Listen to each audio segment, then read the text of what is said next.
আসসালামু আলাইকুম প্রিয় ক্লাস 8, আশা করি তোমরা সবাই ভালো আছো এবং সুস্থ আছো। আজ যে টপিকটা পড়াবো এই টপিক বা এই আনন্দ পাঠ অংশের চাহিদাটা অনেক বেশি ছিল।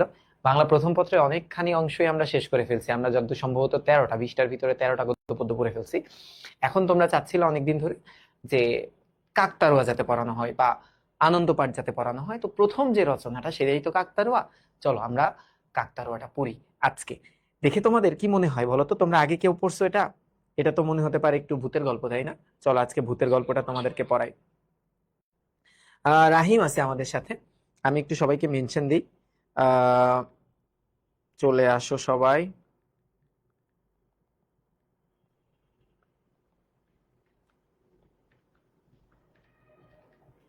ওকে, সবাই একটু চলে আসো। হ্যাঁ, তো নর্মালি বাংলা প্রথম পত্রের কোনো অংশ কিন্তু আমি তোমাদেরকে লাইভে পড়াইনি। আজ আমি তোমাদেরকে লাইভে পড়াচ্ছি এবং এই রচনাটা মোটামুটি বড় বলতে পারো। হ্যাঁ, তৈলচিত্রের ভূত একটু ভয়ঙ্কর ছিল, এটা আরেকটু বেশি ভয়ঙ্কর। তোমরা অনেকে কিন্তু পড়ে ফেলছো। এবং এই যে কাকতারুয়া, এইটা আসলে একটা কুসংস্কারের বিরুদ্ধে একটা লেখা ছিল আর কি। তো এই কাকতারুয়া শব্দটার সাথে আমরা যারা গ্রামে বসবাস করি তারা কিন্তু পরিচিত। কাক, এটা একটা পাখি, তাই না? এটা কি? কাক তো একটা পাখি। আচ্ছা, এখন এই তারুয়া জিনিসটা কি? যে কাক তাড়ায় দেয়, তাই না? যেই জিনিসটা কাকটাকে কি করবে বলতো? তাড়া করে, তাড়া করে। কিন্তু এই জিনিসটা কিন্তু একটা জড় পদার্থ। কি পদার্থ? একটা জড় পদার্থ। মানে একটা ফেক মানুষ বা ব্যক্তির শেপে এটাকে বানানো হয়। এবং তোমরা এই জিনিসটা চেনো। এই যে দেখো কেমন থাকে, দেখো তো। নর্মালি একটা বাঁশ থাকে, হ্যাঁ, এই যে দেখো বাঁশ, এই বাঁশটা দিয়ে একটা হাত বানানো হয়। সিমিলারলি বাঁশটা দিয়েই একটা পা বানানো হয় এবং তার উপরে একটা জামা পরায় দেওয়া হয়, তাই না? জামা পরায় দেওয়া হয়, তাহলে বডিটা অনেকটা মানুষের আকৃতি নেয়। আর মাথায় একটা হাড়ি অথবা একটা পাতিল বসায় দেওয়া হয়, ঠিক আছে, বা কোনো একটা বাসন বসায় দেওয়া হয় এবং সেখানে এঁকে দেওয়া হয়। মানে একটা আঁকাআঁকি করতে হয় মানুষের একটা মুখ অবয়ব। বুঝতে পারছো কি হয় তাহলে? দেখবা পাখি, বিশেষ করে বিভিন্ন ধরনের পাখি হতে পারে, কাক হতে পারে, চড়ুই পাখি হতে পারে, এটা তো ফসল বা শস্য খেয়ে ফেলে। তো ওরা যাতে জমির মধ্যে না আসতে পারে এই কারণে গ্রামে বহুল প্রচলিত একটা টার্ম হচ্ছে কাকতারুয়া। এবং যিনি লিখছেন তিনি অনেক গণ্যমান্য একজন রাইটার, সত্যজিৎ রায়। তো এই গল্পটা আসলে কেমন, খুব মজার একটা গল্প। তো তোমরা একটু সবাই যুক্ত হও, তারপর এই মজার গল্পটা আমি তোমাদের সবার সাথে একটু পড়ে শেয়ার করি। দেখো, সবাই একটু মনোযোগ দিয়ে দেখবো আমরা ক্লাসটা। হ্যাঁ, খেয়াল করো। আমি রচনাটা শুরু করতেছি। দেখো এই রচনাটা কেমন। মৃগাঙ্ক বাবু। এই মৃগাঙ্ক বাবু হচ্ছে এই গল্পের প্রধান চরিত্র, তুমি বলতে পারো একজন প্রধান বা লিড ক্যারেক্টার, ঠিক আছে? এবং এই নামটা তোমার একটু মনে রাখতে হবে, মৃগাঙ্ক বাবু, ঠিক আছে? কারণ সে কেন্দ্রিক এই রচনা তো। এবং এই রচনার প্রেক্ষাপটে সে একজন মোটামুটি ফেমাস লোক। ফেমাস লোক। তিনি একজন হিসাবে সাহিত্যিক, মানে পেশায় আর কি, সাহিত্যিক। আচ্ছা, তো গল্পটা যখন শুরু হয় তিনি কোনো একটা কাজে কলকাতার উদ্দেশ্যে রওনা নেয়। কোনো একটা কাজে বলতে তাকে একটা সম্মানী দেওয়া হবে, তাকে একটা পুরস্কার বা স্মারক দেওয়া হবে, সেটার উদ্দেশ্যে, একটা ইভেন্টের উদ্দেশ্যে সে বাসা থেকে বের হয়েছে। একটু খেয়াল করি। মৃগাঙ্ক বাবুর সন্দেহটা অমূলক। অমূলক কথাটার অর্থ হচ্ছে ভিত্তিহীন। ভিত্তিহীন নয়, সেটার প্রমাণ হলো পানাগড়। এই জায়গাটা একটা স্থান, একটু মনে রেখো, এই জায়গাটা কি একটা স্থান কাছাকাছি এসে। Okay fine. গাড়ির পেট্রোল ফুরিয়ে গেল। পেট্রোলের ইন্ডিকেটর, ইন্ডিকেটর মানে কি জানো? ইন্ডিকেটর মানে হচ্ছে নির্দেশক। আমরা যারা গাড়ি কিংবা বাইক চালাই, আমরা আমাদের কতটুকু পেট্রোল আছে বা কতটুকু ফিউল আছে এটা দেখার জন্য একটা ইন্ডিকেটর থাকে। অনেকের থাক থাক করা থাকে, অনেকের আবার এরকম থাকে, হ্যাঁ, কাটার মতো থাকে। তো তাদের কি বলতেছে, গাড়ির পেট্রোল ফুরিয়ে গেল, পেট্রোলের ইন্ডিকেটরটা কিছুকাল থেকে গোলমাল করছে। গোলমাল করতেছে বলতে আমরা ধরি নষ্ট, নষ্ট হয়ে গেছে। সে কথা আজও বেরোবার মুখে, বেরোবা মানে রওনা, হ্যাঁ, মানে যখন তারা রওনা দিল, মানে তারা তাদের যাত্রা আরম্ভ করলো, যাত্রা শুরু, হ্যাঁ, করলো, তখন মুখে ড্রাইভারের সুধীরকে, এই ক্যারেক্টারটা একটু মনে রাখতে হবে, এটা আরেকটা চরিত্র। সুধীরকে বলেছেন, কিন্তু সুধীর গা করেনি। গা করেনি কথাটার অর্থ কি জানো? যে ভ্যালিউ দেয়নি বা পাত্তা দেয়নি। পাত্তা দেয়নি। নি। আচ্ছা, ভালো কথা। এবার দেখো, আসলে কাটা যা বলছিল তার চেয়ে কম পেট্রোল ছিল ট্যাঙ্কে, অর্থাৎ যেহেতু তার ইন্ডিকেটরটা ইন্ডিকেটর, এই ইন্ডিকেটরে যতটুকু শো করতেছিল পেট্রোল, এর থেকে লেস পরিমাণে পেট্রোল বিদ্যমান ছিল। এবার কথাটা একটু বুঝাই দেই। চিন্তা করো, এই গল্পটা যখন শুরু হয়, আমাদের গল্পের যে মুখ্য চরিত্র মিস্টার মৃগাঙ্ক, বাবু বলা হতো কাদের জানো? যারা গণ্যমান্য ব্যক্তি ছিল তাদেরকে বাবু বলা হয়। মেসেঞ্জারে যাদেরকে বাবু বলে মেসেজ দেওয়া হয় সেই বাবু কিন্তু এই বাবু না, এটা হচ্ছে গণ্যমান্য বা সম্মানিত লোক। কি বলতেছে মৃগাঙ্ক বাবুর সন্দেহটা, কোথাও বের হওয়ার আগে আমরা নর্মালি দেখি না যে আমার গাড়িতে কতটুকু তেল আছে কিংবা তেল নাই, তো তার গাড়িতে একটা প্রবলেম ছিল। প্রবলেমটা হচ্ছে গাড়ির ইন্ডিকেটর, ফুয়েল ইন্ডিকেটরটা নষ্ট হয়ে গেছিল অনেকদিন ধরেই। তার ড্রাইভারকে এটা যখন বলতো যে এটা তো নষ্ট হয়েছে বা ঠিক করা উচিত, ড্রাইভার খুব একটা পাত্তা দিত না। তো আজকে সকালে বের হওয়ার সময়ও ড্রাইভারকে কথা বলছে, বাট ড্রাইভার এটা শোনেই নাই। ড্রাইভারের নাম কি? ড্রাইভারের নাম হচ্ছে সুধীর। সুধীর এটা কানেই দেয় নাই। তো এখন রাস্তার মধ্যে পেট্রোল ফুরাই গেছে। তো বিপদে পড়বে না? অবশ্যই বিপদে পড়বে। দেখো কেমন বিপদে পড়তেছে, খেয়াল করো। এখন কি হবে, এই কথাটা মৃগাঙ্ক বাবু জিজ্ঞেস করছে, যে এখন কি হবে জিজ্ঞেস করলেন মৃগাঙ্ক বাবু। আমি পানাগড় চলে যাচ্ছি, এই কথাটা কে বললো? এই কথাটা ড্রাইভার সুধীর বলল। মানে এখন ড্রাইভার যেহেতু একটা ভুল করছে, ড্রাইভারই তো ধর একটা বোতলে করে পেট্রোল কিছু নিয়ে আসবে, তো তারই তো যাওয়া লাগবে, এখানে তো মালিক যাবে না, ঠিক আছে? সেখান থেকে তেল নিয়ে আসবো। এখন বলতেছে পানাগড় থেকে, পানাগড় এখান থেকে কত দূর? সুধীর বলল মাইল তিনেক। 3 মাইল মানে বোঝো, প্রায় 5 কিলোমিটার দূরে। প্রায় 5 কিলোমিটার দূরে। 5 কিলোমিটার মানে অ্যাকচুয়ালি যদি কাটায় কাটায় হিসাবটা করো, 4.8 এর আশেপাশে থাকার কথা। এইবার একটু খেয়াল করো সবাই, হ্যাঁ, একটু ভালো মতো মনোযোগ দিও। 1 মিনিট, কই গেলা? 1 মিনিট দাঁড়াও, ক্লাসটা একটু বের করে নেই। হ্যাঁ,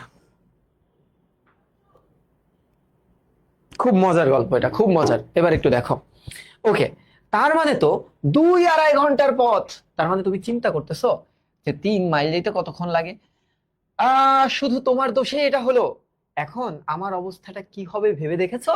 মৃগাঙ্ক বাবু বলতেছে, মৃগাঙ্ক বাবু ঠান্ডা মেজাজের মানুষ, কিন্তু 2.5 ঘন্টা খোলা মাঠের মধ্যে একা গাড়িতে বসে থাকতে হবে জেনে তার মেজাজটা খিটখিটে হয়ে গেল।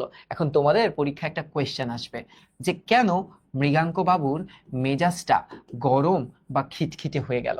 তোমরা অ্যান্সারটা দিতে পারবা না যে একা একা এতক্ষণ বসে থাকা লাগবে, এই কারণে তার মাথা খিটখিটে হয়ে গেল। তাহলে আর দেরি করো না, বেরিয়ে পড়ো। 8টার মধ্যে কলকাতা ফিরতে পারবো না। তো দেখা গেছে পানাগড় থেকে কলকাতা অনেক দূর, প্রায় 100 কিলো উপরে। এখন 3:30 বাজে। পারবো বাবু, মানে স্যার আমি পারবো, আমি পেট্রোলটা নিয়ে আসি। এবার কি বলতেছে একটু খেয়াল করো, সবাই একটু খেয়াল করো। এই নাও টাকা, আর ভবিষ্যতে এমন ভুলটা করবা না। লং জার্নিতে এসব রিস্কের মধ্যে যাওয়া কখনোই উচিত না। মানে এখানে কি করলো বলতো, তাকে একটু সাবধান করে দিল যাতে এরকম ভুল পরবর্তীতে আর না হয়। সাবধান করলো, ঠিক আছে? আর লং জার্নি মানে কি বলতো, এইরকম দীর্ঘ যাত্রা, দীর্ঘ যাত্রাতে এরকম ভুল ত্রুটি তুমি আর করো না। দেখো সুধীর টাকা নিয়ে পানাগড় চলে গেল। তাহলে এখানে বলছে সুধীর টাকা নিয়ে চলে গেল পানাগড় অভিমুখে। অভিমুখে কথাটার অর্থ হচ্ছে দিকে। বাস, এখন কিন্তু সে একা হয়ে গেল। ঘটনা তো ঘটবেই। মৃগাঙ্ক শেখর মুখোপাধ্যায়, তাহলে মৃগাঙ্ক বাবুর পূর্ণ নাম যদি কখনো পরীক্ষায় আসে, তোমরা কি দিতে পারবা না? অবশ্যই পারবা। খ্যাতনামা, খ্যাতনামা কথাটার অর্থ হচ্ছে সে খুব বিখ্যাত, কি বলতো, জনপ্রিয় সাহিত্যিক। দুর্গাপুর, দুর্গাপুর কিন্তু একটা স্থান, ঠিক আছে, মনে রেখো। কলকাতার পাশেই একটা স্থান। একটি ক্লাবের সাংস্কৃতিক অনুষ্ঠানে তাকে ডাকা হয়েছে মানপত্র দেওয়া হবে বলে। মানপত্র কথাটার অর্থ কি বলতো, তাকে সম্মান বা স্মারক দেওয়া হবে, কারণ তিনি গেস্ট হিসেবে ওখানে যাচ্ছে। মনে করো ট্রেনের রিজার্ভেশন, রিজার্ভেশন কথাটার অর্থ হচ্ছে আগে থেকে টিকিট কেটে রাখা। হ্যাঁ, দেখো আগে থেকে, আগে থেকে টিকিট কেটে রাখা পাওয়া যায়নি, মানে আগে থেকে রিজার্ভ করতে পারে না, হুট করে তো আর রিজার্ভ করা যায় না। তাই মোটরের যাত্রা, মানে গাড়িতে করে যাচ্ছে। আচ্ছা, এখন প্রশ্নটা আসতে পারে যে মোটরের যাত্রাই কেন? তাহলে অ্যান্সার দিতে পারবা না যে ট্রেনের জায়গা ছিল না বলে। সকালে চা খেয়ে বেরিয়েছেন আর ফেরার পথে এই দুর্যোগ, দুর্যোগ কথাটার অর্থ হচ্ছে ঝামেলা, ঝামেলা। তার মানে দেখো তারা কিন্তু খাওয়া দাওয়া করেনি, ভারী কোনো খাওয়া খায়নি, শুধু চা খেয়ে বেরোইছে। আর এখন যদি এই বিপদ, এক হচ্ছে খিদে, তারপরে একা থাকতে হবে, তো স্বাভাবিকভাবে এই লোকটার একটু খিটখিটে লাগার কথা না? তাই লাগতেছে। মৃগাঙ্ক বাবু কুসংস্কারে বিশ্বাস করে না। কুসংস্কার মানে কি বলতো? কিছু সামাজিক রীতি যেটা আসলে বাস্তব কোনো ভিত্তি নেই, কিন্তু তখন মানুষ এগুলো বিশ্বাস করত। এবার কি, যেমন গ্রামে একটা কুসংস্কার আছে, আমাদের দক্ষিণের দিকে বাংলাদেশের, বিশেষ করে সাতক্ষীরা, তারপরে হচ্ছে যশোর, ঝিনাইদহ, কুষ্টিয়া, যে রাতে বাসায় সাপের নাম নিতে হয় না। সাপের নাম নিলে বলে বাসায় সাপ চলে আসে। তো এগুলো কুসংস্কার, মানে এটা অন্ধবিশ্বাস, ঠিক আছে? ভিত্তিহীন বিশ্বাস, ভিত্তিহীন বিশ্বাস। এখন তোমরা যারা ক্লাস করতেছো, হ্যাঁ, তোমরা একটু বলো তো, তোমাদের অঞ্চলে কোন ধরনের কুসংস্কার আছে এরকম? বলতেছে দেখো, মৃগাঙ্ক বাবু কুসংস্কারে বিশ্বাস করে না। তারপর বলতেছে পাজিতে দিনক্ষণ দেখে যাত্রা করাটা তার মতে কুসংস্কার। পাজি কথাটার অর্থ হচ্ছে ক্যালেন্ডার, ক্যালেন্ডার অর্থাৎ যে জায়গায় মানে তারিখ দেখে আর কি, মানে আগে মানুষ বের হওয়ার আগে দেখে যেত যে আজকে 1 তারিখ, ও সোমবার, না সোমবারে গেলে একটু বিপদ আসতে পারে, তাহলে আমি মঙ্গলবারে যাই। ব্যাপারটা হচ্ছে এরকম। আচ্ছা, কিন্তু আজ পাজিতে যাত্রা নিষিদ্ধ বললে তিনি অবাক হবেন না। মানে এখন তিনি একটু আইরনি করে বলতেছে। আইরনি মানে বুঝো তো, এখন তোমাদের যুগে তো এইসব শব্দগুলো তোমরা অনেক ব্যবহার করো, যে একটু খোঁচা মেরে বলতেছে যে আজকে মনে হয় আমার একটু ক্যালেন্ডার দেখে আসা উচিত ছিল, তাহলে এই বিপদে আমার পড়তে হতো না। আচ্ছা, আপাতত গাড়ি থেকে নেমে আর ভেঙে মানে আর মোড়া ভেঙে তিনি চারদিকে ঘুরে দেখে নিলেন। মানে জায়গাটা সে অবজার্ভ করতেছে, একটা অপরিচিত জায়গা না? তো অপরিচিত জায়গা সে প্রথমে আহ একটু ইজি করার জন্য চারিদিকে দেখলো। এবার একটু খেয়াল করো, মাঘ মাস, তাহলে মাঘ মাসে কিন্তু শীত খুব তীব্র থাকে, ঠিক আছে? আচ্ছা, তার মানে শীতের মাস, একটু খেয়াল করো সবাই, শীতের মাস। এবং শীতের মাসে বেলাটা কেমন থাকে বলতো? বেলা থাকে ছোট, হ্যাঁ, বেলা থাকে ছোট, খেয়াল করো। আচ্ছা, ধান কাটা হয়ে গেছে, চারদিকে ধু ধু করছে মাঠ। ধু ধু করার কথাটার অর্থ হচ্ছে ফাঁকা, মাঠ পুরাটা ফাঁকা, কেউ নাই। দূরে, বেশ দূরে একটি কুঁড়ে ঘর একটি তেঁতুল গাছের পাশে দাঁড়িয়ে আছে। তো তেঁতুল গাছে বলে ভূত থাকে, গ্রামীণ এই বিশ্বাসটাও কিন্তু খুব প্রচলিত, ঠিক আছে?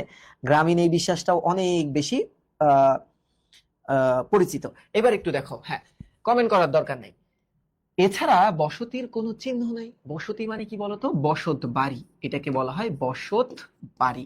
মানে এটা হচ্ছে ধানি জমি, এটা হচ্ছে মাঠান জমি চারিদিকে, এখানে আসলে কোনো মানুষ থাকে না, একটা কুঁড়ে ঘর দেখা গেছে। আরো দূরে রয়েছে এক সারি তাল গাছ, মানে সারি সারি হয়ে তাল গাছ আছে, সবকিছুর পেছনে জমাট বাঁধা বন। এই হলো রাস্তার একদিক, অর্থাৎ পূব দিক। এখন পূব দিক মানে পূর্ব দিক, ওকে, পূর্ব দিক। এবার একটু খেয়াল করো, পশ্চিমেও বিশেষ কোনো পার্থক্য নাই, মানে একদম সিমিলার, চারিদিকেই সিমিলার, খালি মাঠ আর মাঠ। রাস্তা থেকে 40-50 হাত দূরে একটা পুকুর আছে। তাহলে এই জিনিসটা যেহেতু একটা সংখ্যাবাচক তথ্য, তোমরা এমসিকিউর জন্য এটা একটু মাথায় রেখো। তাতে জল বিশেষ নেই, এমনি শীতকাল, পুকুরে পানি কমে গেছে। গাছপালা যা আছে তার দুটো একটা বাবলা ছাড়া সবই দূরে। বাবলা হচ্ছে একটা কাঁটা যুক্ত গাছ, হ্যাঁ, একটা কাঁটা যুক্ত এক ধরনের গাছ, এটা একটু মাথায় রেখো তোমরা। সবই দূরে। এদিকে দুটি কুঁড়ে ঘর রয়েছে, কিন্তু মানুষের কোনো চিহ্ন নাই। আকাশে উত্তরে মেঘ দেখা গেলেও এদিকে একটু রোদ। মাঠের মধ্যে দাঁড়িয়ে আছে একটা কাকতাড়ুয়া। এই যে আমাদের রচনার শিরোনাম শব্দ, শিরোনাম শব্দ। শিরোনাম শব্দ মানে কি? হেডিংটা আর কি, ঠিক আছে? শীতকাল হলেও রোদের তেজ আছে বেশ, তাই মৃগাঙ্ক বাবু গাড়িতে ফিরে এলেন, যে গাড়িতে থাকলে একটু ছায়া আছে, হ্যাঁ, একটু ছায়াতে থাকতে পারবে, সো খুব একটা সমস্যা হবে না। তারপর ব্যাগ থেকে একটা গোয়েন্দা কাহিনী বার করে পড়তে শুরু করলো। গোয়েন্দা কাহিনী এটা হচ্ছে ধরো একটা গল্প, একটা বুক, হ্যাঁ, বা একটা বই সে পড়তে শুরু করলো। মানে তার তো এখন মানে খুব আলসেমি যাইতেছে না, তো টাইম পাস তো করতে হবে। তখন তো আর ফোন ছিল না। এখন যেমন কারো হাতে যদি একটা ফোন থাকে, সে আসলে একা ফিল করে না, কারণ পুরো দুনিয়াটাই তার সাথে আছে, তাই না? যেমন আমি তোমাদেরকে ক্লাস নিচ্ছি লাইভের মাধ্যমে, তোমরা অনেকে ক্লাস দেখতেছো, কেউ আবার পরে দেখবা। এবার কি বলতেছে দেখো, এর মধ্যে দুটো অ্যাম্বাসেডর, অ্যাম্বাসেডর কথাটার অর্থ হচ্ছে মোটর যান, মোটর যান, আর একটি লরি। লরি কি করে জানো? লরি হচ্ছে মালবাহী একটা যানবাহন। যানবাহন, এই লরি শব্দটা ইন্টারমিডিয়েটে উঠলে তোমরা রেইনকোট গল্পতে পাবা। হ্যাঁ, যে আর্মিরা তখন মানুষকে থামায় লরির দিকে নিয়ে যাচ্ছিল। এবার কি বলতেছে দেখো, তার পাশ দিয়ে তার মধ্যে একটা কলকাতার দিকে যাচ্ছে, কিন্তু কেউ তার অবস্থা জিজ্ঞেস করার জন্য থামেনি। মানে সে খুব অবাক বোধ করছে, সে একটু বিস্ময় প্রকাশ করছে। দেখো তোমরা বলো তো, যদি রাস্তাঘাটে তোমরা এরকম বিপদে পড়ো, হ্যাঁ, বা কেউ বিপদে পড়ছে, তুমি আল্লাহ রহমতে ঠিকঠাক মতো যাচ্ছ, এখন কি করবা তুমি? সেই বিপদে বা বিপদাপন্ন মানুষটাকে কি তুমি হেল্প করবা? নর্মালি তোমার মানবতা কি বলবে যে একটু দাঁড়াই, কিন্তু তখন তাকে দেখে কেউই দাঁড়াচ্ছে না, আর সে একজন বিখ্যাত লেখক, সাহিত্যিক।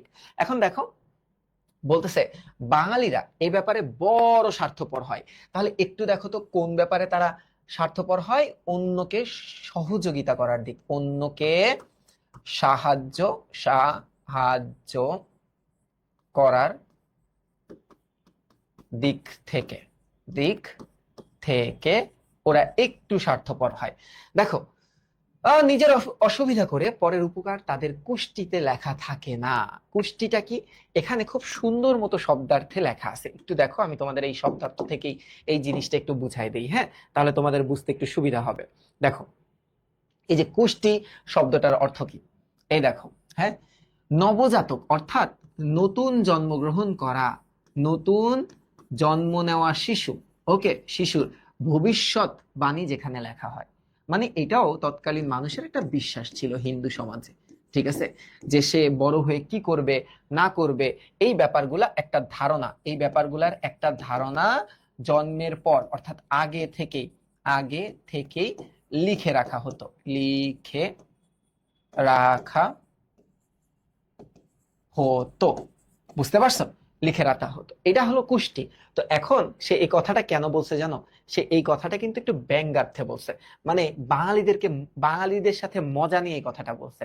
কেমন মজা দেখো, সে বলল যে দেখো তাদের কুষ্টিতে অর্থাৎ তাদের ভবিষ্যৎবাণীর একটা বই, হ্যাঁ, এটা কিন্তু শব্দার্থে আমি ব্যাখ্যা দিলাম, তাই পাশে শব্দার্থ কথাটা লিখে রাখলাম, যে এটা লেখা থাকে না, মানে ছোটবেলা থেকে এটা শিক্ষা দেওয়া হয় না। সোজা কথা, এটা ব্যঙ্গার্থে ইউজ করছে সে, কারণ সেও নিজেও তো একটা বাঙালি। ব্যঙ্গার্থে নিজে নিজে কি, তিনি নিজেও কি এদের মতোই ব্যবহার করতেন নাকি? হয়তো তাই, তিনিও তো বাঙালি, লেখক হিসেবে তার খ্যাতি আছে ঠিকই, কিন্তু তাতে মজ্জাগত মানে জন্মগত, জন্মগত দোষগুলোর তো কোনো সংস্কার হয়নি, যে এই লোক কি সেম কাজই তো করতো, সেম কাজই করতো, ঠিক আছে, যে ও হেল্প হয়তো বা করতো না। কেমন দুষ্টু। এবার দেখো কি বলতেছে, উত্তরের মেঘটা অপ্রত্যাশিত ভাবে, অপ্রত্যাশিত কথাটার অর্থ কি বলতো? হঠাৎ, হঠাৎ, হ্যাঁ, দ্রুত বেগে এগিয়ে এসে সূর্যটাকে ঢেকে ফেলছে। মানে এখন শীতের দিন না, বেলা ছোট, তার মানে প্রায় সাঁঝ বা অন্ধকার হয়ে আসছে, অন্ধকার। এখনই কি ভূত আসবে না বলো? সঙ্গে সঙ্গে একটা ঠান্ডা হাওয়া লাগলো। মৃগাঙ্ক বাবু ব্যাগ থেকে পুল ওভার মানে তোমরা একটা সোয়েটার ধরো, হ্যাঁ, একটা সোয়েটার সোয়েটার বের করে পরে নিলেন ঠান্ডা রক্ষা করার জন্য। এদিকে সূর্য দ্রুত নিচের দিকে নেমে এসেছে, 5টার মধ্যেই অস্ত যাবে। আচ্ছা, অস্তটা কখন যাবে এইটা একটু মার্ক করে দিলাম, হ্যাঁ, কারণ একটা সময় দেওয়া আছে, তখন ঠান্ডা বাড়বে। কি মুশকিলে ফেললো সুধীর? সুধীর কথাটার অর্থ হচ্ছে এই যে মিস্টার ড্রাইভার, ওকে। এবার একটু দেখো, মৃগাঙ্ক বাবু দেখলেন যে বইয়ে মন দিতে পারছেন না, মানে আসলে তার ক্লান্তি এবং তার একটু অস্বস্তি লাগতেছে, এ কারণে বই তো পড়তে পারতেছে না, কারণ সিচুয়েশনটা তার হাতে নাই, ঠিক আছে। কারণ কি বলতো, একটা ব্যতিক্রম বা একটা প্রতিকূল সিচুয়েশনে সে আছে, সিচুয়েশনের কারণে, বুঝা গেল? দেখবা অনেক সময় আসলে আমরা কোনো কাজে ফোকাস করতে পারি না, কারণ আমাদের মাথায় যদি অন্য কিছু চলে, এটা একটা অপরিচিত জায়গা, সে কিভাবে বইতে ফোকাস করবে? এবার দেখো তার চেয়ে নতুন গল্পের প্লট, প্লট মানে কি বলতো? কাহিনী। যেহেতু সে একজন রাইটার, তো সে বলতেছে ওকে ফাইন, তাহলে আমি একটা কাজ করি, আমি নতুন গল্পের একটা কাহিনী ভাবা শুরু করি। লেখক, এখন তো আমার কাছে সময় আছে। আচ্ছা, ভারত পত্রিকা তার কাছে একটি গল্প চেয়েছেন, সেটা এখনো লেখা হয়নি, একটা প্লটের খানিকটা মাথায় এসেছে এই পথটুকু আসতেই। তার মানে বুঝতে পারছো, এখানে একটা পত্রিকার নাম দেওয়া আছে। তো আগে কি হতো জানো? তোমাদের বাবা মা যদি তোমরা প্রথম সন্তান হয়ে থাকো, তাহলে তোমাদের বাবা মাও বর্তমানে আধুনিক সময়ে বড় হয়েছে। আহ যদি আরেকটু পুরোনো দিনে যাই, বিশেষ করে আমার বাবা মার কথা যদি চিন্তা করি কিংবা তার বাবা মার কথা যদি চিন্তা করি, তারা সবসময় পেপার পত্রিকা পড়তো। এই পেপার পত্রিকায় অনেক রাইটারের লেখা প্রকাশিত হতো, যেগুলা বই আকারে প্রকাশিত হতো না, ছোট ছোট গল্প, বড় গল্প, উপন্যাস, পার্ট বাই পার্ট। তো তার কাছে ভারত পত্রিকা, ভারত নামে একটা পত্রিকা ছিল, একটা তোমার ম্যাগাজিন ছিল, সেটার সম্পাদক তার কাছে একটা গল্প চাইছে যে আপনি যেহেতু বিখ্যাত, আপনি এক কাজ করেন, আমাদের একটা গল্প লিখে দেন, আমরা একটু প্রকাশ করি। তো সেটারই একটা প্লট বা একটা কাহিনী, আখ্যান ভাগ যেটাকে বলা হয়, তার মাথায় আসছে যাত্রাপথে। তো সেটা একটু সে সমাধান বা ফাইনালাইজ করার চেষ্টা করতেছে।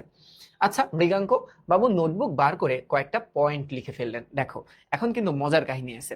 না, গাড়িতে বসে তো তার আর ভালো লাগছে না, খাতা বন্ধ করে আবার বাইরে এসে দাঁড়ালেন। তারপর কয়েক পা সামনে এগিয়ে রাস্তার মাঝখানে দাঁড়িয়ে ওদিক থেকে তার মনে হলো বিশ্ব চরাচরে, অর্থাৎ সম্পূর্ণ বিশ্বে, সম্পূর্ণ বিশ্বে, বিশ্বে তিনি একা। কেন বলতো?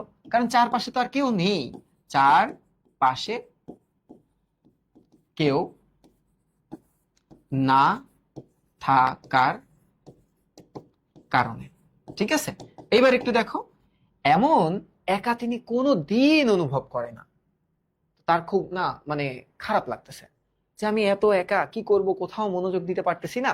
তারপর দেখো, না ঠিক একা না, একটা নকল মানুষ। এই নকল মানুষটাকে, এই প্রশ্নটা তোমাদের পরীক্ষায় আসতে পারে। দূরে দাঁড়িয়ে আছে, এই নকল মানুষটা হচ্ছে ওই কাকতারুয়া, যে না, আমার মতো একটা মানুষ আছে, বাট তার ভিতরে কোনো প্রাণ নাই, সে একটা নকল মানুষ, ফেক। এবার বলতেছে দেখো, মাঠের মধ্যে এক জায়গায় কি যেন একটা শীতের ফসল রয়েছে, একটা ক্ষেতে, তারই মাঝখানে দাঁড়িয়ে আছে কাকতারুয়া। কথাটা বুঝতে পারছো তো, যে ফসল আছে, তো ফসল থাকলে তো পাখিরা এসে ফসল উজাড় করে দিতে পারে। তো একটা কাকতারুয়া রাখা হয়েছে। একটা বাঁশ মাটিতে পোতা, তার সঙ্গে আড়াআড়ি ভাবে একটা বাঁশ ছড়ানো হাতের মতো দুদিকে বেরিয়ে আছে। এরপর বলছে কি দেখো তো, বলছে হ্যাঁ, এই হাত দুটো গলানো রয়েছে, গলানো মানে তোমার ঢুকানো আছে আর কি। হ্যাঁ, আচ্ছা, ঢোকানো রয়েছে একটা ছেঁড়া জামার আস্তিনের মধ্য দিয়ে। আস্তিন মানে হচ্ছে হাতা, হ্যাঁ, বা স্লিভস। হ্যাঁ, স্লিভস। আচ্ছা, দিয়ে খাড়া বাঁশটার মাথায় রয়েছে একটা উপুর করা মাটির হাড়ি, মানে হেড। হ্যাঁ, হেড। আচ্ছা, দূর থেকে বোঝা যায় না, কিন্তু মৃগাঙ্ক বাবু অনুমান করলেন সেই হাড়ির রং কালো, কারণ দূর থেকে সে বুঝতে পারছে, এটা অনুমান। আচ্ছা, তার আর তার উপর সাদা রং দিয়ে আঁকা রয়েছে ডেবা ডেবা। ডেবা ডেবা মানে এখানে বড় বড় অর্থে ব্যবহার করা হয়েছে, বড় বড়, হ্যাঁ, অর্থে ব্যবহার করা হয়েছে। চোখ মুখ আশ্চর্য, এই জিনিসটা পাখিরা আসল মানুষ ভেবে ভুল করে, তাতে ভয় খেতে এসে আর উৎপাত করে না। উৎপাত করা কথাটার অর্থ হচ্ছে ঝামেলা করে না, মানে সে নিজের সাথেই কথা বলতেছে। এবং সে একটু অবাক বা বিস্ময় প্রকাশ করলো, যে আশ্চর্য ব্যাপার, একটা পাখি, একটা প্রাণ, সে এই প্রাণ না থাকা একটা বস্তুকে দেখে মনে করে মানুষ এবং উৎপাত করে না। কেমন একটা লীলা খেলা। আচ্ছা, কুকুর তো এ ভুল করে না, তার মানে এখানে আরেকটা পশুর নাম আমরা পাই। হ্যাঁ, তারা মানুষের গন্ধ পায়, কাক চড়ুই কি তাহলে সে গন্ধ পায় না? তার মানে এখানে দেখো, এখানে দুটো পাখির নাম, একটা পশুর নাম পেলাম, দুটো পাখি। মানে কুকুর বা বিড়াল মানুষের গন্ধটা নিয়ে বুঝতে পারে যে সে কি তার ক্লোজ কিংবা দূরে, বাট পশু পাখি, পাখি বিশেষ করে, তারা বুঝতে চেষ্টা করে না। ঠিক আছে, এবার একটু দেখো। আচ্ছা, এতটুকু কি তোমাদের হয়েছে? তোমরা একটু ডান লেখো তো। তোমরা একটু ডান লেখো। আহ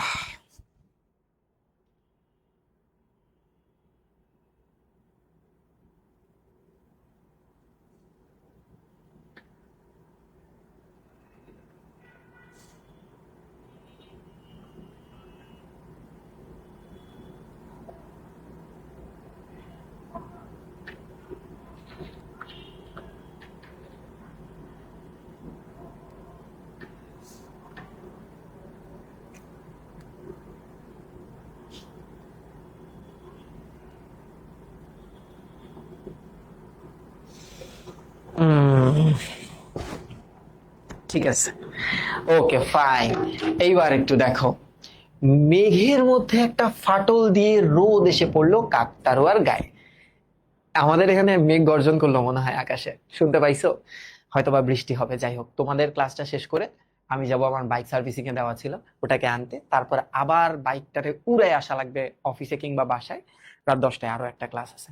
আজকে এটা 4 নাম্বার ক্লাস। দেখো মেঘের মধ্যে একটা ফাটল দিয়ে, মানে মেঘটা একটু সরে গেছে। মেঘ সরে যাওয়ায়, সরে যাওয়ায় অনেকে এই লিখে লিখে পড়ানোটাতে বলে যে সময় তো একটু বেশি লাগে, লাগুক, বাট উপকার হবে। তোমরা তোমাদের সিনিয়রদের কাছে আমার সম্পর্কে যখন জানতে চাবা, তারা তোমাদেরকে বলতে পারবে এভাবে লিখে লিখে পড়াইলে পরীক্ষার আগে কতটা উপকার হয়। দেখো আহ পড়লো কাকতাড়ুয়ার গায়ে, মৃগাঙ্ক লক্ষ্য করলেন যে যে জামাটা কাকতাড়ুয়ার গায়ে পরানো সেটা একটা সিটের শার্ট। সিটের শার্ট মানে কি? একটা থান কাপড়ের শার্ট, একটা কালারফুল শার্ট। ঠিক আছে, আমি এখানে কালার লিখলাম। কার কথা মনে পড়লো? ওই ছেঁড়া লাল কালো সিটের শার্টটা দেখে। এখানে কিন্তু একটা ট্র্যাজেডি আছে, ট্র্যাজেডি বা একটা ঘটনা প্রবাহ আছে। ঘটনা প্রবাহ সে মনে করতে পারতেছে না, এবং এই ঘটনা প্রবাহের উপরেই কিন্তু গল্পটা বেস করা। দেখো আচ্ছা, সিটের শার্ট মৃগাঙ্ক বাবু অনেক চেষ্টা করেও মনে করতে পারলেন না। তবে কোনো একজনকে তিনি ওরকম একটা শার্ট পরতে দেখেছিলেন বেশ কিছুদিন আগে। এটা অ্যাকচুয়ালি তারই শার্ট। হ্যাঁ, এই শার্টটা তার গিফট করা শার্ট। একটু মনে রাখবো আমরা, হ্যাঁ, গিফট করা, বাট সে এখন মনে করতে পারতেছে না। বাট চরম একটা কাহিনী আছে এই জায়গায়। ওকে, আশ্চর্য, ওই একটা নকল প্রাণী ছাড়া আর কোনো প্রাণী নেই। মৃগাঙ্ক বাবু আর ওই কাকতাড়ুয়া। এই সময়টা খেতে কাজ হয় না বলে গ্রামের লোকজন কম দেখা যায় ঠিকই, কিন্তু এরকম নির্জনতা মৃগাঙ্ক বাবুর অভিজ্ঞতায় এই প্রথম, যে এমন একলা তার জীবনে আর কখনো লাগেনি। ওকে, মৃগাঙ্ক বাবু এখন ঘড়ি দেখলো, এখন বাজে 4টা 20 মিনিট। 4টা 20 মানে কি? 4টা 20 মিনিট। হ্যাঁ, এটা 2 এ বানাই দিই। দেখো এটা অনেকটা মনে হচ্ছে 8টা 20, তো আমি এটাকে একটু ইংরেজিতেই লিখি, তাহলে আর ডিস্টারবেন্স হবে না। 4টা 20 মিনিট। সঙ্গে ফ্লাস্কে চা আছে। তো আগে মানুষ ফ্লাস্ক, মানে এটা হচ্ছে এক ধরনের থার্মো বোতল, এই বোতলের ভিতরে সে চা নিয়ে আসছে। তো এখন টাইম পাস করার জন্য সে চা খেতেই পারে। সেটা সৎ ব্যবহার করা যেতে পারে। সৎ ব্যবহার কথাটার অর্থ হচ্ছে উপযুক্ত ব্যবহার, যে ওকে, যেহেতু কেউ নাই, আমি এখন নিজের সাথে একটু এনজয় করে চা খাই। গাড়িতে ফিরে এসে ফ্লাস্ক খুলে ঢাকনায় চা ঢেলে খেলেন মৃগাঙ্ক বাবু। শরীরটা একটু গরম হলো তার। ওকে, কালো মেঘের ফাঁক দিয়ে সূর্যটাকে একবার দেখা গেল। কাকতাড়ুয়াটার গায়ে পড়েছে লালচে রোদ। এই যে আমরা এই টাইমটা, এই যে গোল্ডেন আওয়ার থাকে না, হ্যাঁ, গোল্ডেন আওয়ার, দেখবা অনেকে কক্সবাজার সেন্ট মার্টিন যে যখন সূর্যটা ডুবে, সমুদ্রের ওই সাইডটাতে দেখে খুব সুন্দর লাগে, মনে হয় সমুদ্রের ভিতরে ডুবে যাইতেছে, কারণ প্রান্তর তো দেখা যায় না। তো ওই টাইমে একটা গোল্ডেন আলো আসে, একটু লালচে বর্ণের, ঈষৎ লালচে, দেখতে খুব সুন্দর লাগে। তো ওরকম একটা সিনারিও। সূর্য দূরের তাল গাছটায় মাথা কাছে এসেছে, আর মিনিট 5 পরেই অস্ত যাবে। অস্ত যাবে মানে ডুবে যাবে বা অস্তমিত হবে, ডুবে যাবে। ওকে, আরেকটা অ্যাম্বাসেডর মৃগাঙ্ক বাবুর গাড়ির পাশ দিয়ে বেরিয়ে গেল। মৃগাঙ্ক বাবু আর একটু চা ঢেলে খেলেন, আবার গাড়ি থেকে নামলেন। সুধীরের আসতে এখনো ঘন্টাখানেক দেরি। কি করা যায়? আচ্ছা, পশ্চিমের আকাশ এখন লাল, সেদিক থেকে মেঘ সরে এসেছে। চ্যাপ্টা লাল সূর্যটা দেখতে দেখতে দিগন্তের আড়ালে চলে গেল। এইবার ঝপ করে অন্ধকার নামবে। তার মানে দেখো, এখন তার অনুভূতিটা একটু অন্যরকম হবে। অনুভূতি অন্যরকম হয়ে যাবে এবার, কারণ এত বড় ক্ষেতে, মানে চারপাশে তো এত ক্ষেত, সে এখন নিজেকে আরো একা ফিল করবে। এবার দেখো কি বলতেছে। কাকতাড়ুয়া, ও সরি, এটা তো গল্পের নাম। কেন কেন জানি মৃগাঙ্ক বাবু অনুভব করছে প্রতি মুহূর্তে ওই নকল মানুষটা তাকে বেশ আকর্ষণ করছে। এই ব্যাপারটা কেমন? রাত্রে যদি তোমরা ঘুমায় থাকো, হঠাৎ যদি ঘুম ভাঙে, তোমার বাসায় যদি একটা পুতুল টুতুল কিছু থাকে, তোমার বারবার ফিল হবে ওই পুতুলের ভিতরে কিছু আছে। এই পুতুলটা আমার দিকে বারবার তাকায় আছে কেন? আয় হায় রে, ভূত আসলো নাকি? এটা কিন্তু একটা সাবকনসিয়াস মাইন্ডে এই ফিলটা হতেই পারে, হতে পারে না? দেখো, সেটার দিকে এক দৃষ্টে, মানে একটা না, ওকে, একটা না চেয়ে, মানে ফুল ফোকাস করে, ওকে, থাকতে থাকতে মৃগাঙ্ক বাবু কতগুলো জিনিস লক্ষ্য করে এবং তার হৃদকম্পন অনুভব হয়, অর্থাৎ তার হার্টের বিটটা বাড়তে থাকে, ধুক ধুক ধুক ধুক। হ্যাঁ, এরকম একটা ফিল হয়, বাড়তে থাকলো। এবার দেখো, ওকে ফাইন,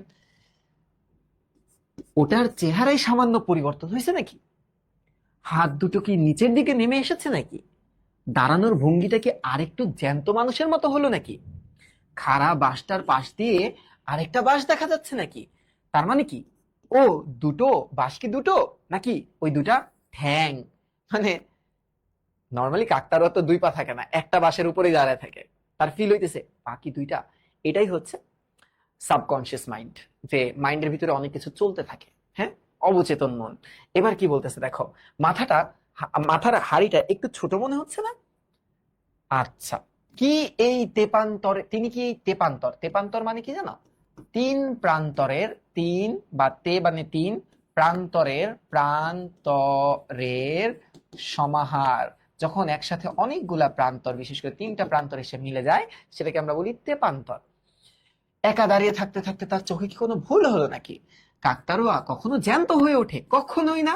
কিন্তু মৃগাঙ্ক বাবুর দৃষ্টি আবার কাকতাড়ুয়ার দিকে গেল। কোনো সন্দেহ নেই, সেটা জায়গা বদল করেছে। ওকে, সেটা ঘুরে দাঁড়িয়ে তার দিকে খানিকটা সামনে এগিয়ে আসলো। আয় হায় রে, এসেছে না? আসছে, খুঁড়িয়ে খুঁড়িয়ে চলা, কিন্তু দুপায়ে চলা। হাড়ির বদলে একটা আসো মানুষের মাথা, গায়ে এখনো সেই ছিটের শার্ট, আর সঙ্গে মালকোচা। মালকোচা মানে কি জানো? পেঁচিয়ে, পেঁচানো থাকা অবস্থাকে যেটা বলায় পেঁচানো দিয়ে পরা খাটো ময়লা ধুতি। তো তোমরা জানো যে যারা ধুতি পরে ওটা তো একটু পেঁচায় পরে, তো ওটাকে বলা হয় মালকোচা। বুঝা গেছে? তার মানে এক ব্যক্তি, এটা আসলে একটা ব্যক্তি তার সামনে আসতেছে রাতের অন্ধকারে। ব্যক্তি আসলো, এটা একটা র্যান্ডম ব্যক্তি আমাদের মনে হইতেছে, বাট এই ব্যক্তি অ্যাকচুয়ালি তার পরিচিত একটা ব্যক্তি। ঠিক আছে, তার লাইফের সাথে জড়িত একটা ব্যক্তি, তাকে 20 বছর সাপোর্ট দিছে এই ব্যক্তিটা। একটু দেখো, মৃগাঙ্ক বাবুর সমস্ত শরীরের মধ্যে, মানে সে একটা ডাক দিছে, তো মানে ওই লোকটা একটা ডাক দিছে, বাবু, স্যার, আপনি। এখন মৃগাঙ্ক বাবুর সমস্ত শরীরের মধ্যে একটা শিহরণ খেলো। শিহরণ মানে কি বলতো? শিহরণ কথাটার অর্থ হচ্ছে কাঁপা। কাকতাড়ুয়া মানুষের গলায় ডেকে উঠেছে, এই গলা তো তার চেনা। মানে সে ফার্স্টে ফিল করছে কি জানো? এটা মনে হয় কাকতাড়ুয়া। কাকতাড়ুয়া ডাকতেই পারে? পরক্ষণে সে মনে করলো না, এটা তো মানুষের গলা, এবং সেই গলা সে চেনে। এখানে মনে হয় ঝুম বৃষ্টি হচ্ছে, আমি জানি না নেটওয়ার্কে কোনো প্রবলেম করে কিনা। এই গলা তার চেনা। এ হলো তাদের এককালের গৃহকর্মী। গৃহকর্মী বলতে ধরো আমরা এখানে চাকর কথাটা, বা সেবক। হ্যাঁ, সেবক, সেবক অভিরামের গলা। আয় হায়, এটা তো অভিরাম, আমি চিনি তাকে। মানে লেখকের ফিল হচ্ছে এটা, লেখক বলতে আমাদের মৃগাঙ্কর বাবু। এদিকে তো ছিল এদিকে তো ছিল অভিরামের দেশ। তার হঠাৎ মনে পড়লো যে আমি যে জায়গায় দাঁড়ায় আছি, এই জায়গাটা অভিরামের দেশ না? অভিরামের দেশ বলতে কি অভিরামের গ্রাম না? একবার তাকে জিজ্ঞেস করেছিলেন মৃগাঙ্ক, অভিরাম বলেছিল সে মানকরের পাশের গায়ে থাকে। এখন মানকর কোন গ্রাম? এই মানকর হচ্ছে এই যে পানাগড়ের পাশের গ্রাম, পানাগড়ের পাশের গ্রাম। ঠিক আছে, এবার দেখো, আগের স্টেশনই তো মানকর। মৃগাঙ্কর চরম ভয়ে পিছতে পিছতে গাড়ির সাথে ছেটে দাঁড়ালেন। আয় রে, কি আমাকে ডাকছে? অভিরাম এগিয়ে আসছে তার দিকে। এই তো আর 10 গজ। তারপর অভিরাম আসলো। অভিরাম এসে বলল, আমায় চিনতে পারছেন বাবু? মানে প্রায় অনেক বছর আগের কথা, যখন সে চাকরিটা ছেড়ে দেয়, বা তাকে চাকরিটা ছেড়ে দেওয়ানো হয়, তখন সে বলতেছে, এই আমাকে চিনতে পারছেন বাবু? আমি সেই অভিরাম। দেখো, মনে যতটা সাহস আছে সবটুকু একত্র করে মৃগাঙ্কর বাবুর প্রশ্নটা করলেন, এই তুমি অভিরাম না? এবার দেখো, তার মানে সে কিন্তু চিনতে পারছে। হ্যাঁ, চিনতে পেরেছে। খেয়াল করো, একদিন পরেও আপনি আমারে চিনছেন বাবু। মানে আমরা যারা যাদেরকে গরিব দুঃখী দেখি, তারা কিন্তু অনেক কৃতজ্ঞতা প্রকাশ করে আমাদের উপরে, এবং তারা খুব খুশি হয় যদি বাস্তব জীবনে আমরা তাদেরকে একটু প্রায়োরিটি দিই। তো যেহেতু চিনতে পারছে, এটাই তার কাছে অনেক বড় ফিল হয়েছে যে আমাকে আমার মালিক এখনো চিনছে। আচ্ছা, মানুষের মতোই দেখাচ্ছে অভিরামকে, তাই বোধ হয় মৃগাঙ্ক বাবুর একটু সাহস পেলেন, যে এবার সে একটু রিলিফ ফিল করলো। রিলিফ, এই বানান কি হয়েছে?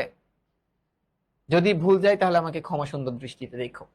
বললেন, তোমাকে চিনেছি তোমার জামা দেখে, এই জামা তো আমিই তোমাকে দিয়েছিলাম। ওই যে মনে আছে যে কাকতাড়ুয়ার গায়ে যে জামাটা ছিল, প্রায় ওরকম একটা জামা। হ্যাঁ, দেখো, হ্যাঁ বাবু, আপনি দিয়েছিলেন, আপনি আমার জন্য অনেক করেছেন, কিন্তু শেষে এমন কেন হলো বাবু?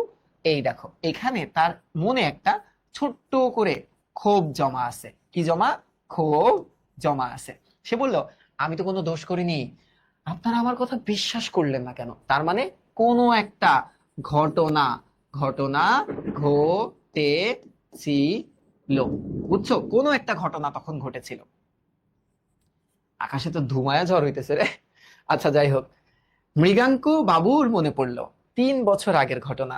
অভিরাম ছিল মৃগাঙ্ক বাবুদের 20 বছরের পুরনো গৃহকর্মী। এইটা একটু মার্ক করে রাখো এমসিকিউর জন্য তোমরা, হ্যাঁ? এবার একটু খেয়াল করো, মনোযোগ দিও, সবাই মনোযোগ দিও। শেষে একদিন অভিরামের ভীমরতি ধরে। ভীমরতি মানে কি জানো? অভিরামের ভীমরতি কথাটার অর্থ কি? যখন মানুষ জ্ঞান হারায় ফেলে, মানে কাজ করতে করতে একটা বোকার মতো কাজ করে ফেলে। দেখো তো, একটা বোকার মতো কি কাজ? বোকার বোকার মতো কিছু করা, ঠিক আছে? মানে জ্ঞান হারায় ফেলে কিছু করা। দেখো তো, সে মৃগাঙ্ক বাবুর বিয়েতে পাওয়া সোনার হরিটা চুরি করে বসে। বাট আসলেই কি সে চুরি করে বসে? এটা কিন্তু একটা প্রশ্ন থাকে, যে তার ভীমরতিটা কি ছিল? এত বছর সার্ভিস দেওয়ার পর সে একটা সোনার ঘড়ি চুরি করছে। দেখো, সুযোগ সুবিধা দুই ছিল অভিরামের। অভিরাম নিজে অবশ্য দোষটা অস্বীকার করেছে, কিন্তু মৃগাঙ্ক বাবুর বাবা ওঝা, ওঝা কাদেরকে বলে বলতো? যারা বাসায় সাপ তাড়াতে আসে না, কবিরাজ। অ্যাকচুয়ালি সাপ ছাড়াও গ্রামীণ একটা কুসংস্কার বা একটা বিশ্বাস যে কবিরাজরা অনেক সময় অনেক মানে পিওর কথাবার্তা বলতে পারে, তারা বুঝতে পারে কি হচ্ছে না হচ্ছে। এমন কুলোতে চাল ছুঁড়ে মেরে প্রমাণ করিয়ে দেন যে এই সেই অভিরাম চোর। এটা হচ্ছে চোর ধরার একটা ধরন। চোর ধরার ধরার গ্রামীণ পদ্ধতি, ঠিক আছে? গ্রামীণ পদ্ধতি। দেখো, কুলোয় চাল ফেলে সে ধরায় দেয় অভিরাম চোর, ফলে অভিরামকে ছাড়িয়ে দেওয়া হয়। এত বছরের সাপোর্ট দেওয়া একটা মানুষকে জাস্ট একটা কবিরাজ এসে বসে চুরি করছে দেখে তাকে বের করে দেওয়া হলো। দেখো, অভিরাম বলল, আপনাদের ওখান থেকে চলে আসার পর আমার কি হলো জানেন? আমি আর চাকরি করিনি কোথাও, কারণ আমার কঠিন ব্যারাম। ব্যারাম মানে কি বলো? অসুখ হয়েছে। উদুরি। উদুরি কি? পেটের পীড়া, পেটের অসুখ। টাকা পয়সা তো নাই, না ওষুধ না পথ্যি। পথ্যি কথাটা আসছে পথ্য কথাটা থেকে। পথ্য কথাটা থেকে। পথ্য মানে কি জানো? রোগ সারানোর উপাদেয় খাবার, মানে যেগুলা ওষুধ না আর কি। ওষুধ তো সরাসরি তোমরা বুঝতেছো মেডিসিন, বাট এই পথ্যগুলো হচ্ছে ধরো জাও ভাত, ধরো মশলাহীন খাবার, ধরো ডাব, মানে অসুখ সারানোর জন্য যে খাদ্যগুলো আমরা বা খাবারগুলা খাই। আচ্ছা, সেই ব্যারাম তো আমার শেষ ব্যারাম। আমার এই জামাটা আমার ছেলে রেখে দেয়, সে নিজে কিছুদিন পরে, তারপর সেটা ছিঁড়ে যায়। তখন সেটা কাকতাড়ুয়ার পোশাক হয়ে যায়। দেখো, এবার হিসাবটা মিলাও। কাকতাড়ুয়ার ড্রেস পরে আছে, অভিরাম এসে বলতেছে আমার গায়ে যে ড্রেস এটাই কাকতাড়ুয়ার গায়ে পরা। সে চিন্তা করতেছে কিরে, সে বলতেছে কাকতাড়ুয়ার গায়ে ওটা পরা, আবার সেও নিজে পরে আছে। ব্যাপারটা তো সে বুঝতে পারতেছে না কি হচ্ছে তার সাথে। আমি হয়ে যাই সেই কাকতাড়ুয়া, যে আমি তো তখন সেই কাকতাড়ুয়া হয়ে যায়। কেন জানেন? আমি জানতাম একদিন না একদিন আপনার সাথে আবার দেখা হবে। আমার প্রাণটা ছটফট করছিল। হ্যাঁ, মৃত লোকেরও প্রাণ থাকে। এইবার তো তার লোম দাঁড়ায় গেছে। মৃতলোক মানে কি? অভিরাম মরে গেছে? তাহলে আমি কার সাথে কথা বলতেছি? অভিরাম মৃত। তাহলে তাহলে কি এই লোককে কার সাথে কথা বলতেছি আমি? মরে গিয়ে যা জেনেছি সেটা আপনাকে এখন বলতে চাই। যে এবার আমি সত্যটা আপনাকে খুলে বলতে চাই, কি হয়েছিল সেটা কি অভিরাম? বাড়ি ফিরে গিয়ে আপনার আলমারির পেছন দিকটার খোঁজ করবে, সেখানেই আপনার ঘড়ি পড়ে আছে এই 3 বছর ধরে। তার মানে 3 বছর হয়েছে তাকে বের করে দিছে। হ্যাঁ, এই ইনফোটা একটু মনে রেখো, এই ইনফোটা যে কত বছর আগে বের করে দিছে। আপনার নতুন চাকর ভালো করে ঘর ঝাড়ু দেয় না, তাই সে দেখতে পায়নি। এই ঘড়ি পেলে পরে আপনি জানবেন অভিরাম কোনো দোষ করেনি, যে সত্যটা তখন আপনার কাছে আসবে। হয়তো এই অভিরাম আজ দুনিয়ায় নাই, কিন্তু তার সাথে আপনারা কেউ ভালো কাজ করলেন না। মরার পরে আমি আজকে আপনার সামনে আসছি। অভিরামকে আর ভালো করে দেখা যায় না, সে অদৃশ্য হয়ে গেল। হ্যাঁ, অদৃশ্য হয়ে গেল। সন্ধ্যা নেমে এসেছে। মৃগাঙ্ক বাবু শুনলেন অভিরাম বলছে, এতকাল পরে নিশ্চিন্ত হলাম বাবু, যে এতকাল পরে আমার নিজেরই ভালো লাগতেছে যে আজ মানে আমাকে চোর বলে আপনারা আর চিনবেন না। আমি আসি, আমি আসি, এটা বলে সে উধাও হয়ে গেল। তেল এনেছি বাবু, এই যে এবার সুধীর ব্যাক করছে। হ্যাঁ, সুধীরের গলায় মৃগাঙ্ক ঘুমটা ভেঙে গেল। গল্পের প্লট ফাটতে ফাটতে কলম হাতে গাড়ির মধ্যে এসে ঘুমিয়ে পড়েছিল। দ্যাট মিনস এই পুরা ঘটনাটা ছিল তার স্বপ্ন। সে স্বপ্ন দেখলো এতক্ষণ, বুঝতে পারছো? স্বপ্ন দেখে তার এত কিছু মনে হয়েছে। আচ্ছা, ঘুম ভাঙতেই তার দৃষ্টি চলে গেল পশ্চিমের মাঠের দিকে। কাকতাড়ুয়া যেমন ছিল ওভাবেই দাঁড়ায় আছে। বাড়িতে এসে আলমারির তলায় খুঁজতেই ঘড়িটা বেরিয়ে গেল। মৃগাঙ্ক স্থির করলেন ভবিষ্যতে আর কিছু হয়ে গেলেও ওঝার আর কোনো সাহায্য নেবেন না। এটার কারণ, এটার জন্যই তো ঘটনাটা ঘটলো, তাই না? এটার জন্যই যা ঘটার তা ঘটলো। বুঝতে পারছো? এইবার একটু খেয়াল করো, এইবার একটু খেয়াল করো।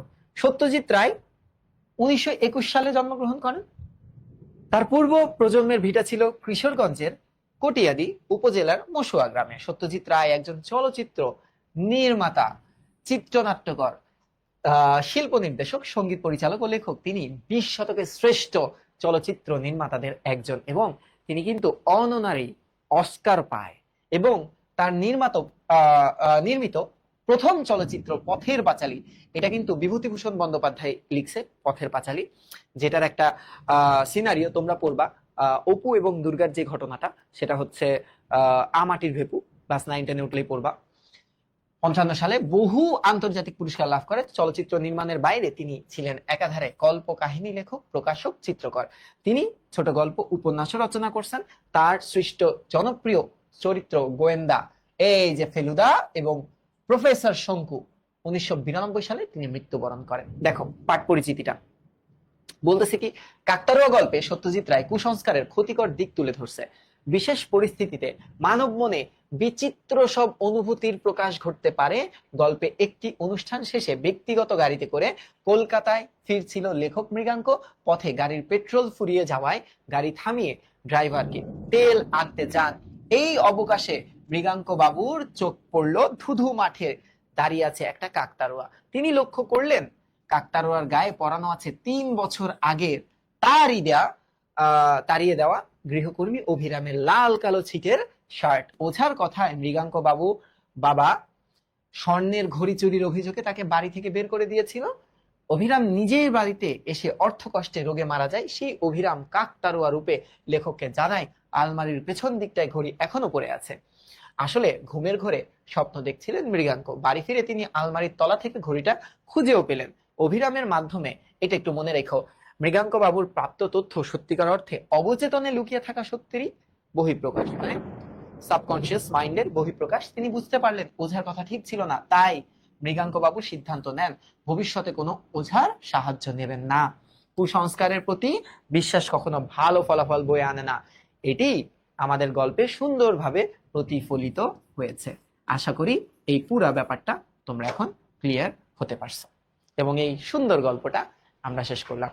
যে হারে বিদ্যুৎ চমকাইতেছে, আমি জানি না সাউন্ডটা তোমরা পাচ্ছ কিনা। এখন রেগুলারলি আমরা সহপাঠ পড়বো আর কয়দিন, তারপরে আবার ফার্স্ট পেপার, সেকেন্ড পেপার, এরকম ভাবে চলতে থাকবে। বিজিএস এর সিলেবাসটা প্রায় শেষ, আমার আর একটা চ্যাপ্টার পড়াতে হবে তোমাদের। তো এই তো, আশা করি তোমরা ক্লাসটা সব বুঝতে পারছো। ভালো থাকো, সুস্থ থাকো। এখানেই আমি ক্লাসটা শেষ করতেছি। নেক্সট কি টপিক লাগবে আমাকে অবশ্যই জানাবা কমেন্টের মাধ্যমে। আসসালামু আলাইকুম।